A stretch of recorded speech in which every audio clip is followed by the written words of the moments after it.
오늘 이제 21일 밤 작정 우리가 기도회가 결산하기도 하고 또 감사하는 날입니다. 기도에 대해서 어떻습니까? 예수 믿는 맛이나 멋은 기도 속에서 발견해야 됩니다. 기도하면서도 하나님의 축복과 응답을 누리지 못하면 경건의 모양은 있으나 경건의 능력이 없는 아주 무미건조한 신앙생활 할 수밖에 없습니다. 저는 오늘 기도의 능력을 힘입었던 기도의 은혜가 무엇인지를 알았던 한 사람을 영상으로 준비했습니다. 함께 보도록 하겠습니다.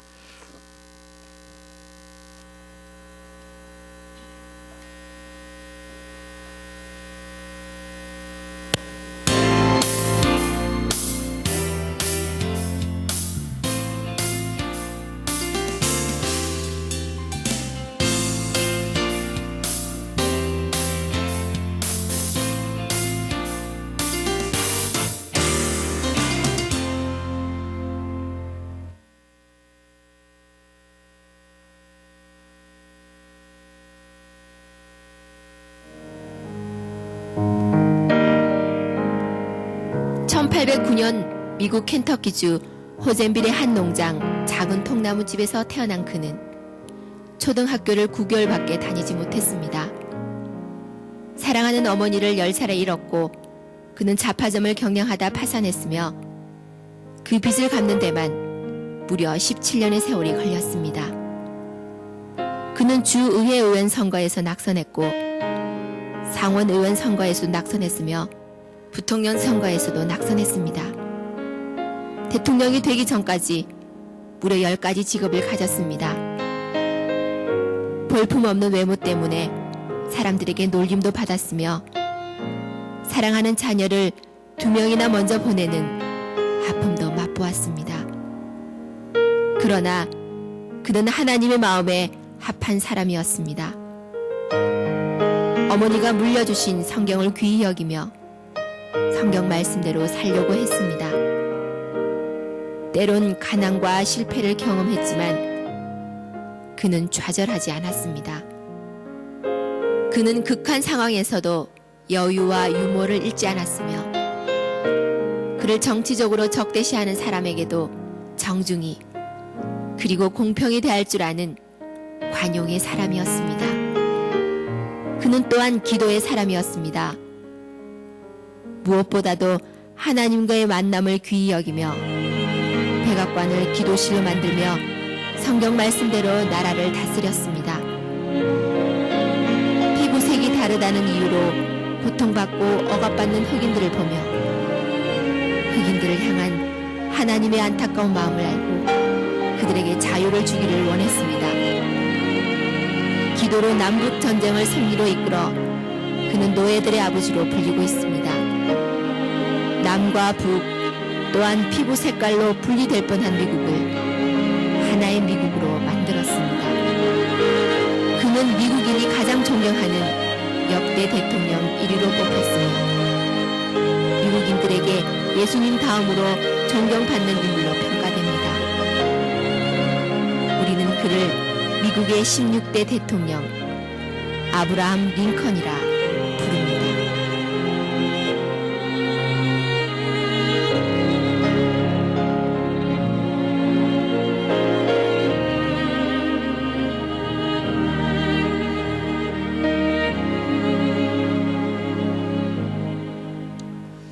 불을 좀 켜주시기 바랍니다. 우리의 신앙생활 속에 생명과 같은 것은 은혜입니다. 그런데 그 은혜의 통로 방도가 뭐냐 하면 바로 이제 기도라는 아주 뺏길 수 없는 그런 중요한 방법이 있죠. 근데 우리가 기도할 때마다 무릎 꿇을 때마다 주시는 은혜가 뭐냐 하는 거예요. 은혜가 뭐냐.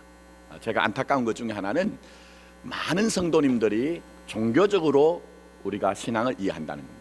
복음이 뭔지를 제대로 알지 못하는 경우가 있더라는 거예요. 다 그런 건 아닌데 성경 안에서 계시되어진 진짜 신앙 그걸 모르는 경우가 있더라는 겁니다. 그 가운데 큰 오해 중에 하나는 은혜라는 말입니다. 여러분 은혜라는 것을 어떻게 이해하십니까? 예를 들면 목사 입장에서 설교가 끝나고 난 후에 성도님들이 얼굴이 환해지고 또 은혜 받았습니다 이럴 때 과연 저 성도님들이 말씀하시는 은혜가 뭘까? 그건 이해가 되거나 아니면 내가 뭔가 감정적으로 와닿았다는 얘기겠죠. 근데 사실은 이 성경에서 얘기하는 은혜라는 것은 훨씬 더 넓은 차원, 깊은 차원, 높은 차원의 얘기를 합니다. 우리는 은혜를 받았다면 뭔가 은혜를 받고 난 이후에 없던 의욕도 좀 생기고 능력도 우리에게 와서 손을 좀 불끈 쥐어줘야 되는 그런 어떤 느낌들이 있습니다. 그런데 오늘 본문 말씀을 보시면 은혜가 그런 것이 아니라는 예상 외의 어떤 내용들을 얘기합니다. 자, 우리는 다니엘을 이상의 사람으로 보고 있습니다. 뭐 4마리 환상이라든지 2마리 이상을 본다든지 여러 가지 신령한 체험을 해요. 자, 오늘도 본문 말씀 보시면 그런 은혜 가운데 있는데, 그런데 결과가 우리가 지금까지 생각하던 은혜와는 많이 다르다는 거예요. 자, 8절과 9절 말씀 여러분이 다시 한번 거기 보시면은 우리가 알고 있던 것과는 많이 다른 이제 모습이 나오죠. 자, 보시면은 자기의 몸에 힘이 다 빠져버려요. 쉽게 얘기하면. 또 자기에게 있던 그 생애의 어떤 빛들, 그 찬란한 빛들이 전부 썩은 것처럼 되어지고 나는 힘이 없는 상태가 돼요. 또 더 나가서는 깊은 잠에 들었다고 할 정도로 그런 이제 모습들을 우리에게 보여주는 것입니다. 그러면 우리가 알고 있던 은혜와는 많이 다른 것을 이제 보여주고 있는 것이죠. 그럼 진짜 은혜가 뭐냐 하는 거예요. 진짜 은혜가 뭐냐? 먼저 오늘 본문 말씀을 통해서 제가 자료도 나눠드렸지만 진짜 은혜는 가벼운 것이 아니라 어떤 면에서 굉장히 중요한 것으로 우리에게 다가오는 것이 진짜 은혜라는 것입니다. 자, 은혜를 받으면 무조건 기뻐야 된다. 은혜를 받으면 무조건 감사가 있어야 된다. 은혜를 받으면 없던 힘도 생겨야 된다. 이것은 아주 기초적인 얘기입니다. 근데 진짜 은혜를 받으면요, 오히려 고민이 생겨요. 번민이 생깁니다. 내가 뭔가를 한번 해보자 하는 그 자원하는 그 마음조차도 사실은 손에 무릎에 힘이 빠지는 일이 생긴다니까요. 왜 그럴까요, 여러분? 그것은 결국 은혜를 받는 것과 은혜를 받고 사명을 감당해야 되는 현실은 다르기 때문이에요. 자, 다시 한 말씀드립니다. 내가 하나님 앞에 은혜를 받았는데 그 은혜 현실을 적용해야 되는 그 현실은 너무나 우리가 기대하는 것과 다르기 때문이에요. 제가 몇 주간 예레미야서를 묵상했지만 예레미야가 하나님 앞에 부름 받았는데 그 삶의 현실은 어떻습니까? 사람들이 전부 불의를 행합니다. 어느 누구도 의를 생각하지 않습니다. 심지어는 그 이방 나라들 일어나서 그 언약을 가진 나라라고 하는 이스라엘을 이제 침공하는 그런 어려움이 있잖아요. 그러니까 이 예레미야도 하나님의 부르심 앞에 답답하고 눈물 나고 내가 하지 못하겠습니다 하는 그런 일들이 있잖아요. 근데 여러분이 정말 하나님 앞에 은혜를 받고 내가 정말 진실한 믿음을 가지고 살려고 할 때 여러분 세상 가운데 나가면 쉽더냐 하는 거예요. 여러분이 당장 은혜를 받고 직장으로 여러분의 삶의 틀로 달려가서 한번 믿음으로 살아보려고 하면 사람들이 딱 하는 얘기 뭐죠? 아니 김 부장, 이 과장, 사람 너무 달라지면 안 돼. 사람 너무 달라지면 어떻게 된다고요? 죽는다고. 자네 왜 그래? 너무 달라졌잖아. 이런 얘기를 하는 게 여러분 인생의 실상인 것이죠. 심지어는 교회 안에서도 여러분이 정말 은혜를 받아가지고 뭔가 진리를 가지고 살아보려고 해보십시오. 그게 대해서 여러분이 환호하고 박수치고 인정하실 분이 그렇게 많지 않아요. 그렇게 많지 않다는 거예요. 그렇기 때문에 은혜를 받는 것은 굉장히 무거운 것, 중요한 것이라는 것을 우리에게 얘기합니다. 그래서 은혜를 받고 보면 아이고 내가 왜 이렇게 은혜를 받았던가, 하나님 왜 굳이 이렇게 연약한 자에게 찾아오셔서 이만한 일을 내게 주시는 것입니까 하는 고민도 생기고 번민도 생기는 것입니다. 왜냐하면 은혜는 꼭 붙여오는 것이 사명이기 때문입니다. 그래서 여러분 보시면 마리아가 멀쩡하게 그냥 하루하루 그렇게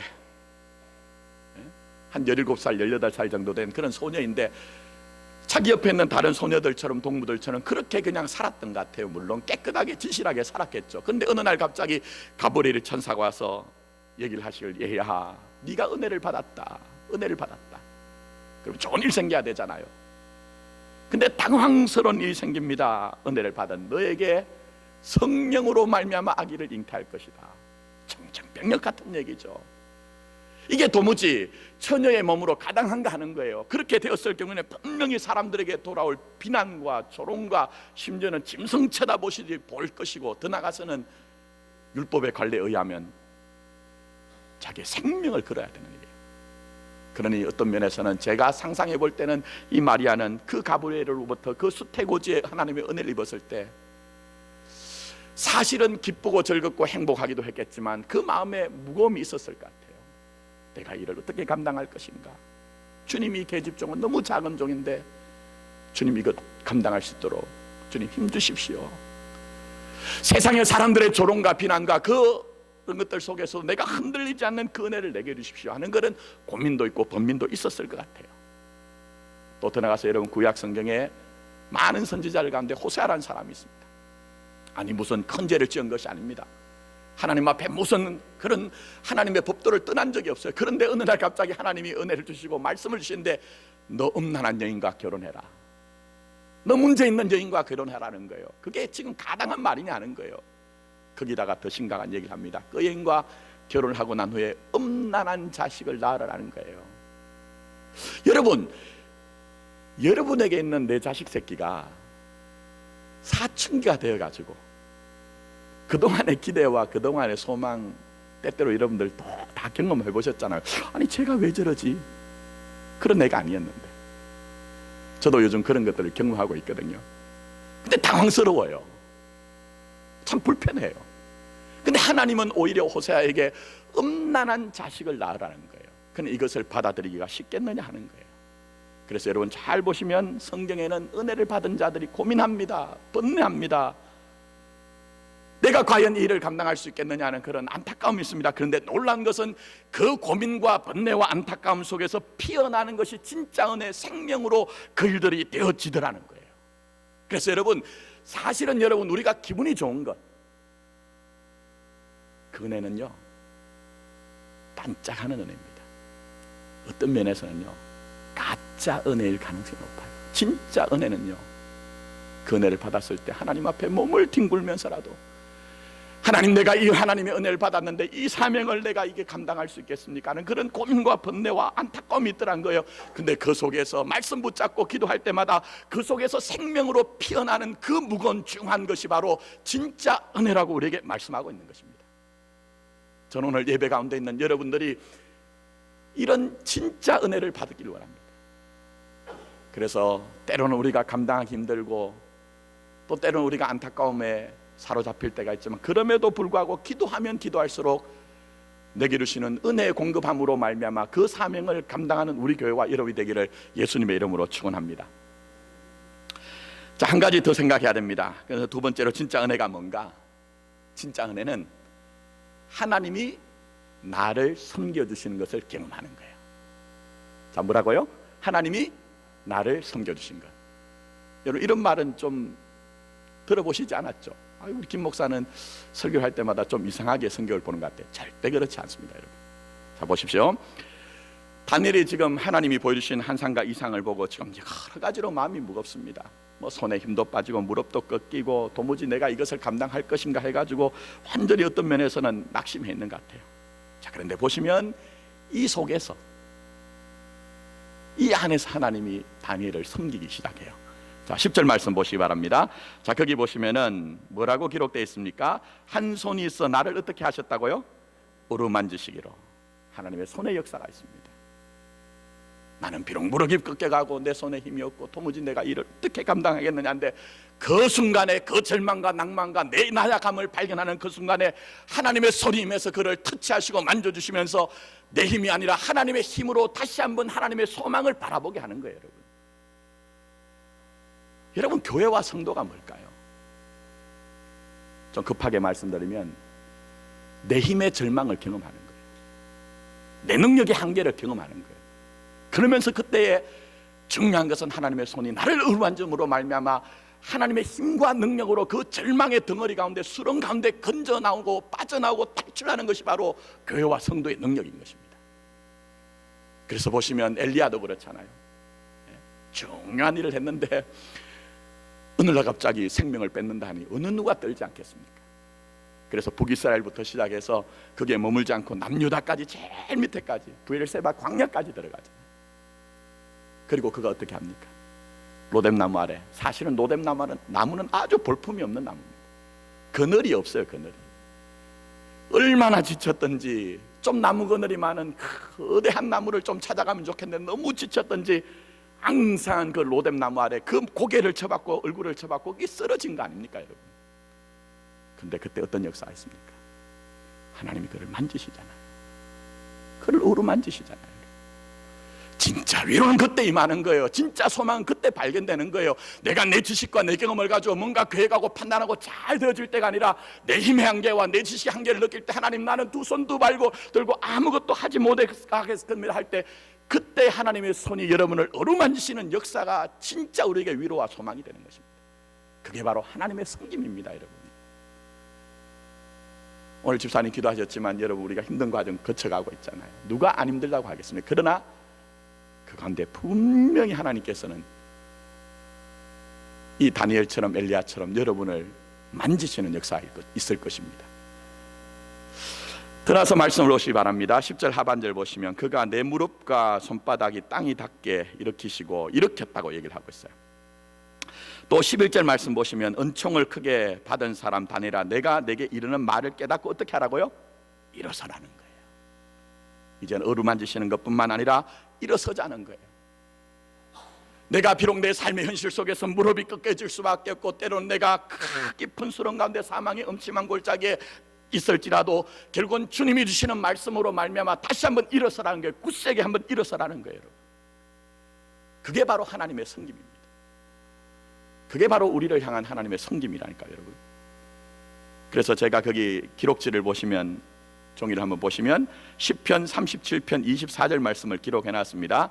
자, 우리 같이 한번 읽어보도록 하겠습니다. 시편 있죠? 한번 보시기 바랍니다. 자, 시편 있습니까? 제가 하고도 이렇게 자, 37편 24절 자 같이 읽습니다. 시작. 저는 엎드러지나 아주 엎드러지지 아니하면 여호와께서 손으로 붙드심이라. 할렐루야.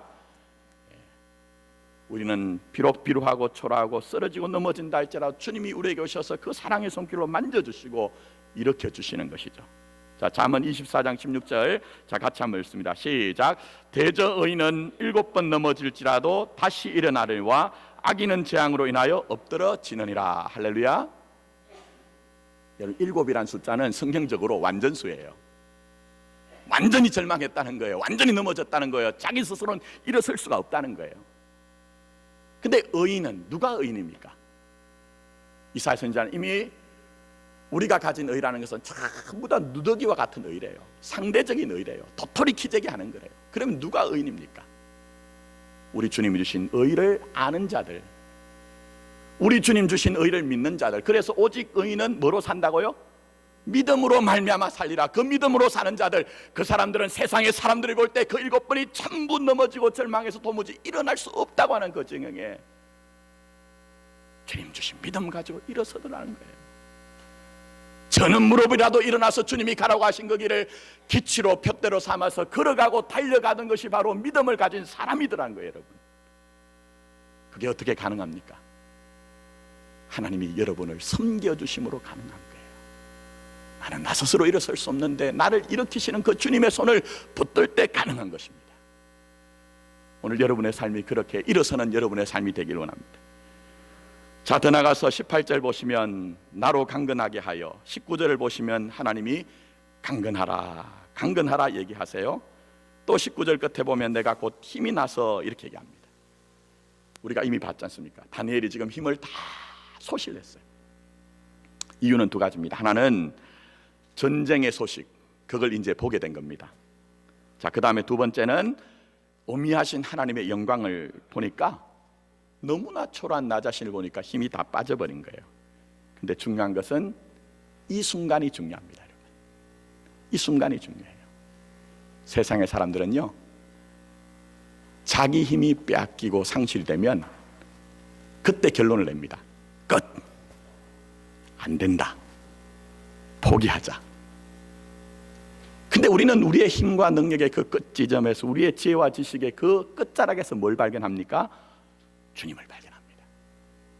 그래서 우리가 흔히 하는 얘기처럼 우리의 마지막은 누구의 시작이라고요?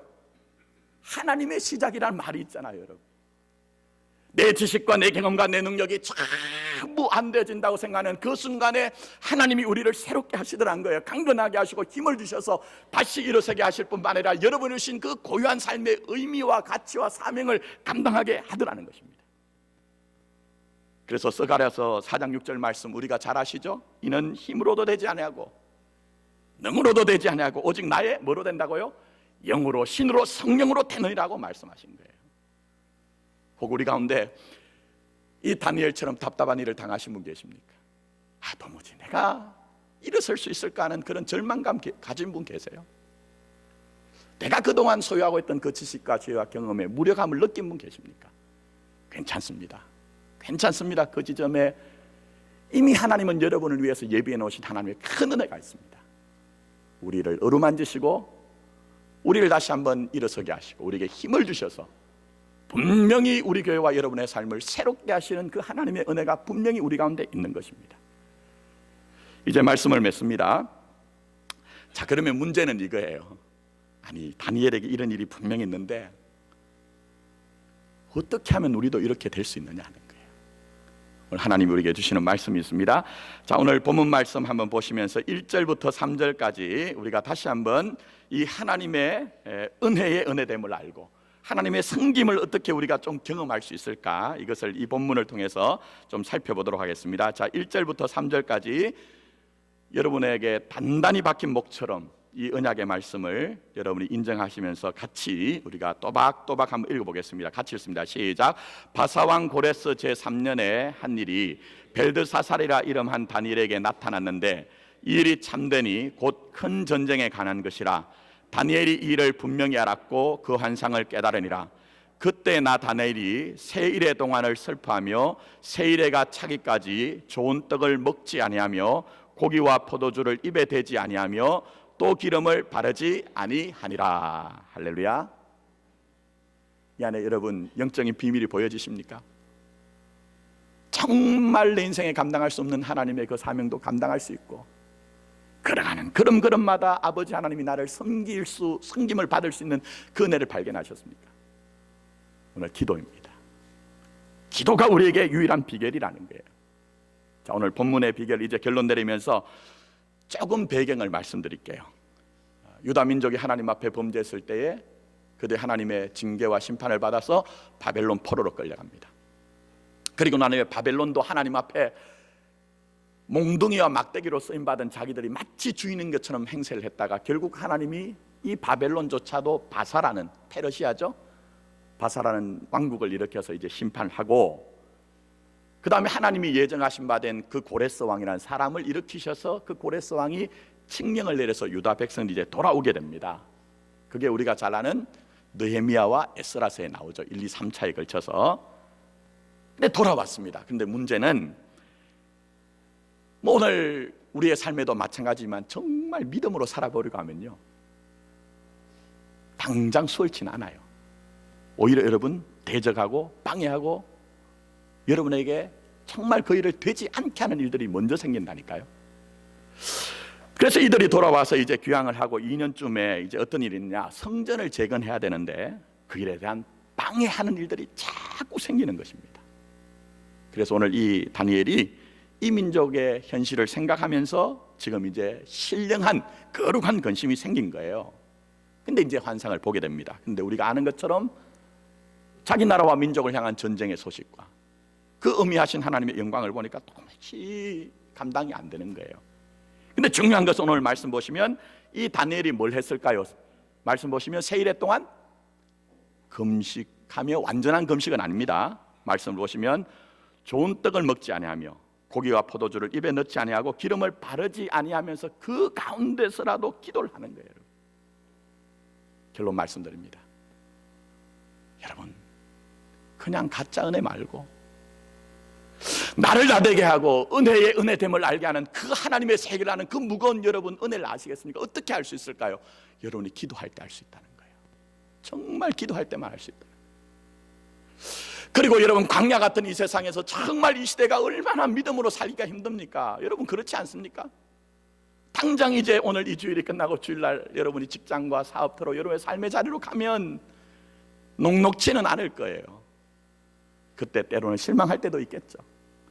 힘들 때도 있겠죠. 낭망할 때도 있겠죠. 그러나 하나님의 그 성김 어루만져 주시고 일으켜 주시고 내 힘이 아닌 하나님의 능력으로 살게 하는 그것을 경험하는 것은 오직 기도 외에는 아무 이유가 없다고 우리에게 말씀하고 있습니다. 여러분, 우리 지금까지 많은 말을 했잖아요. 예수쟁이라고 하면 말 잘하는 사람. 근데 여러분, 많은 말이 있다고, 논리에 탁월한 말을 한다고 해서 그게 내게 유익이 있더냐 하는 거예요. 그게 유익이 있더냐 하는 거예요. 우리 이제 다 알잖아요, 여러분. 그렇다면 이제 남겨진 생에 정말 우리가 주님 앞에 겸손하게 엎드려서 기도함으로 말미암아, 특별히 오늘 12절 말씀 보십시오. 내가 결심하던 첫날부터 내 말을 들으신 바 되었다. 사실은 기도했는데 당장 응답된 건 아니에요. 세일에 동안 21일 동안 도무지 응답이 없었습니다. 그런데 하나님은 무릎 꿇은 자에게, 기도하는 자에게 이미 내 말을 들었고 응답이 있다고 주님의 그 준비하심과 예비하심을 말씀하고 있는 것입니다. 아무쪼록 오늘 이 21일 밤 작정 기도에 참여하신 여러분, 또 뿐만 아니라 오늘 이 예배에 참여하신 여러분들이 기도의 은혜가 무엇인지 알아서 남겨진 생에 정말 기도하는 여러분이 되시고, 우리 교회도 정말 기도하는 교회가 됐으면 좋겠어요. 이런 문제가 있는 것은 어느 교회나 어느 사람이나 다 동일하게 있는 겁니다. 근데 중요한 것은 기도하는 교회와 기도하는 사람에게는 문제가 기도 제목이 될 때 그 기도 제목을 따라서 하나님이 응답하시고 축복하신다는 거예요. 여러분이 주신 삶의 무게가 무겁습니까? 그렇다면 그 무게를 가지고 기도하십시오. 그러면 우리 하나님께서는 독수리가 날개치며 오르는 그 능력을 허락하실 거예요. 여러분의 삶이 복잡합니까? 그러면 그 복잡한 문제를 가지고 주님 앞에 정말 야곱처럼 한번 영적인 대결을 하시면서 기도해 보세요. 그러면 하나님이 그 복잡한 문제를 오묘한 하나님의 응답으로, 축복으로 바꾸어 주실 것입니다.